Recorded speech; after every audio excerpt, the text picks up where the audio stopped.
These are the celebrities who shut down interviewers trying to push their own agendas, like the time a reporter outright asked Denzel Washington who he voted for. Who you wound up supporting in the election, presidential election? None of your business. None of my business? None of your business. Well, I'm only asking because the story was online. The reporter then pushed for Denzel's take on President Trump's reforms, but he wasn't biting, firing back with a refreshingly honest response. Let me ask you this. What issue do you hope President-elect Trump tackles? What's number one in your mind with the new administration? I don't know. I'd have to be more informed to just say off the top of my head the number one issue. I'm not sure. Education, jobs, health. There's so many. Director Quentin Tarantino would similarly shut down a reporter who accused him of giving Margot Robbie fewer lines than her male co-stars in Once Upon a Time in Hollywood. Quentin, you have put Margot Robbie, a very talented actress, actor, in your film. This is a person with a great deal of acting talent, and yet you haven't really given her many lines in the movie. And I wondered, I guess that was a deliberate choice on your part, and I just wanted to know why that was, that we don't hear her actually speaking very much. And Margot, I wanted you to also comment about being in the film in this part.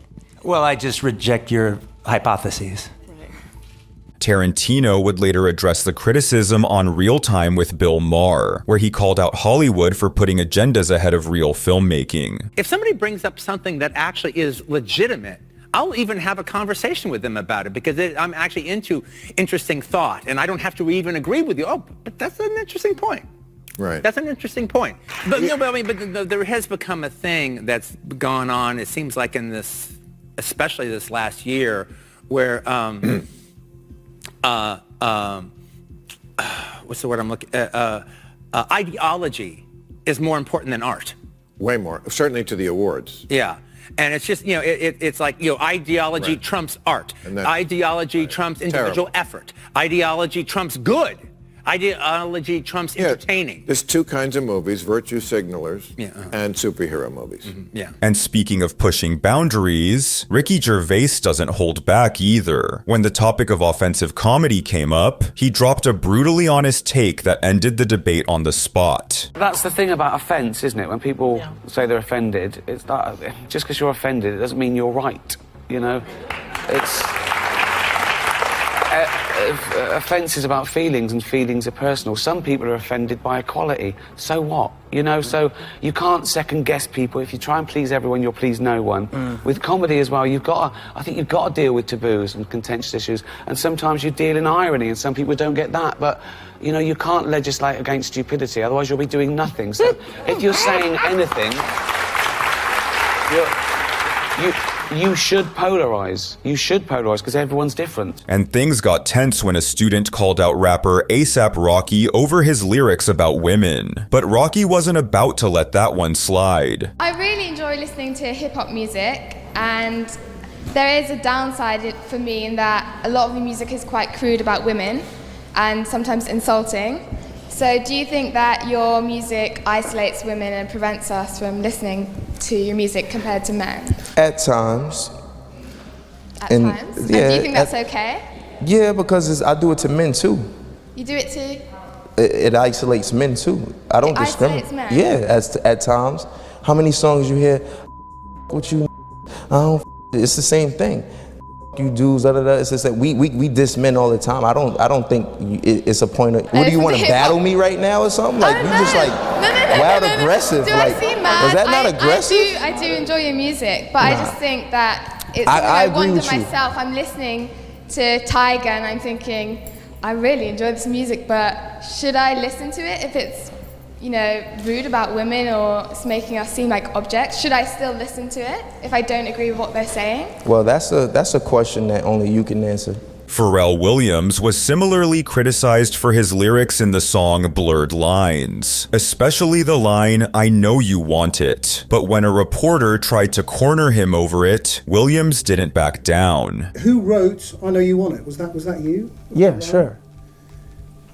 That was very criticised by many people who felt it. It was. It literally blurred the lines between a woman's right to say no. and a man forcing himself? I don't know where the forcing himself and a woman's right to say no was ever addressed in that song. I Know You Want It? Isn't that it? That's a man, is that a man forcing himself on you? Food, do you like food? Yeah. So when you're hungry, and I can tell you're hungry, and I say, I know you want it, does that mean I'm gonna rape you? Well, you know, don't answer the question. You got to be fair. That's a clever way of I'm putting not. it. I'm not trying to be. I'm not trying to be. No, it wasn't. The song is about dancing. Dancing. Desperate to keep the heat on, the reporter then tried to call out Pharrell over the song's risque music video, but Pharrell shut it down instantly with a response they never saw coming. Look, you were standing there with women cavorting around you with no clothes on. Right. There was a power dynamic going on there, wasn't there? These women are there to please you. Oh, they were? Were they not? Did I touch them sexually?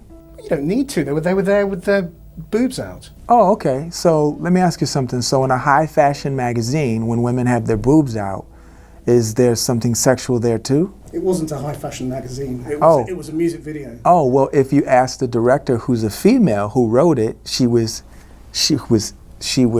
inspired by editorials by high fashion magazines where women do have their boobs out. I don't recall me ever making a sexual gesture to any woman. That same reporter tried the same stunt on Robert Downey Jr., turning a lighthearted Avengers interview into a bizarre political trap. What I'd really like to ask you about a quote you gave to the New York Times, and I don't want to pry, so if you don't want to talk about it, that's fine. But what you said to the New York Times once was, it was after your incarceration, and you said, you can't go from a $2,000 a night hotel suite to a penitentiary and understand it and come out a liberal. And I just wondered what you meant by that. Well, the funny thing is, and I appreciate your point of view, things that you said 5-7 years ago, or things you said in an interview that made sense to you at the time, I could pick that apart for 2 hours and be no closer to the truth than I'd be giving you some half-assed answer right now. I couldn't even really tell you what a liberal is. So therein lies the answer to your question. But the statement sort of stands by itself, doesn't it? I mean, does that mean you're not a liberal, or that you came out of prison not being a liberal? Are we promoting a movie? To me, the thing is that I'm certainly not going to backpedal on anything I've said, but I wouldn't say I'm a Republican or a liberal or a Democrat. I think when I was talking to the person who was doing the interview that day, and that just happened to be my opinion.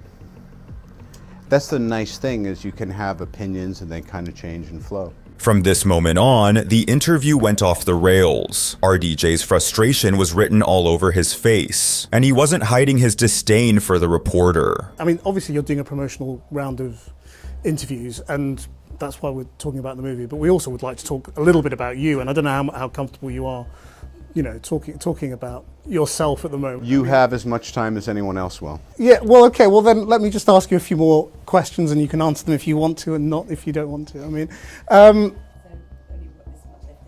well, I think we've got 3 more minutes on our agreement. Your foot's starting to jump a little bit. You better get to your next question. That's when things completely boiled over. The reporter blindsided Downey with an invasive question, and he wasn't about to just sit there and take it. The reason I'm asking about the past is that you've talked in other interviews again about your relationship with your father and the role of all of that in the dark periods you entered and taking drugs and drinking and all of that.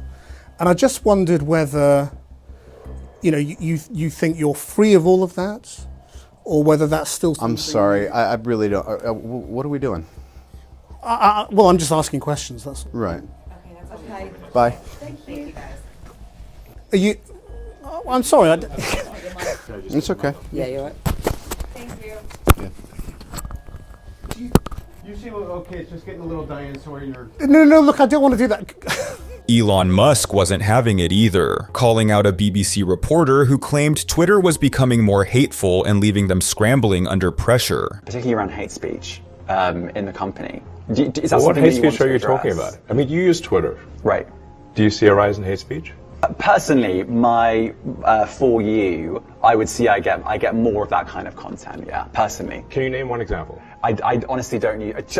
Honestly, I You don't. can't name a single example. I'll tell you why. Because I don't actually use that For You feed anymore. Because I just don't particularly like it. But you and said actually, a lot of people are quite similar. I only look at hang on my a second. following. You said you've seen more hateful content, but you can't name a single example, not even one. I'm not sure I've used that feed for the last 3 or 4 weeks. And Well, then how did you see the hateful content? You Anywhere. literally said you experienced more hateful content, and then couldn't name a single example. Right, and as I said, that's absurd. I haven't actually looked at that feed. Then how would you know this hateful content? You just lied. What? No. But when a reporter tried to bait Jim Carrey into giving a quick soundbite on the Will Smith slap at the 2022 Oscars, he didn't hold back, getting unexpectedly honest about the whole situation. I was sickened. I was sickened by the standing ovation. I felt like Hollywood is just spineless, en masse. And it really felt like, oh, this is a really clear indication that we're not the cool club anymore. Video is going to be there forever. It's going to be ubiquitous. You know, that insult is going to last a very long time. If you want to yell from the audience and disapprove or show a disapproval or say something on Twitter or whatever, you do not have the right to walk up on stage and smack somebody in the face because they said words. Actor Matthew McConaughey would also take a stand when he spoke openly in defense of traditional family values, even as Hollywood tries to downplay them. We need to invest in mental health care.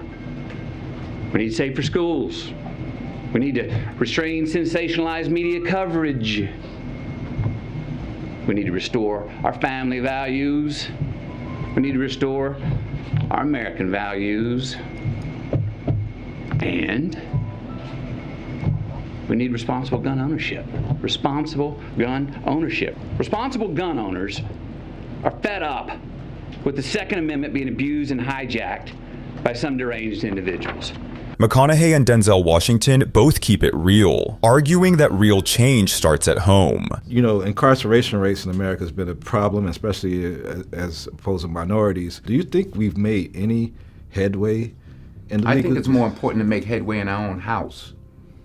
By the time the system comes into play, the damage is done. They're not locking up 7-year-olds. It starts in the house. It starts in the home. And yeah, well, my father got locked up. Well, where was his father? But this next moment hits even harder, as Washington calls out the media for pushing false narratives and exposing how misinformation spreads like wildfire. So what is the long-term effect of too much information? The polarization of the electorate? A meaner spiritedness? And false information as well, because the whole fake news thing. Pick one. It's not just one. That's the flavor of the day. Every day is something else. People have to understand, are you using your device or is your device using you? Can you put it down? Can you turn it off? You're talking about literally the places people get their information from. I don't care what information. Pick one. Phone, television. You know, it used to be news. Now it's opinion news. Oh, glasses. We have 3 experts on the right, 3 on the left. Let's discuss. Ooh, light bulbs. We have 3 experts on the right. That's not news. That's opinion news. Well, over and over and over. Cycle, cycle, cycle, cycle, cycle. What is the long-term effect of too much information? If you're sitting there and you're thinking it's the gospel, what I'm saying to people is, to all of us, I'm not knocking the phone. What I'm saying is we have to understand, we have to at least ask ourselves, around the world, you here in England, wherever you are, what is it doing to us?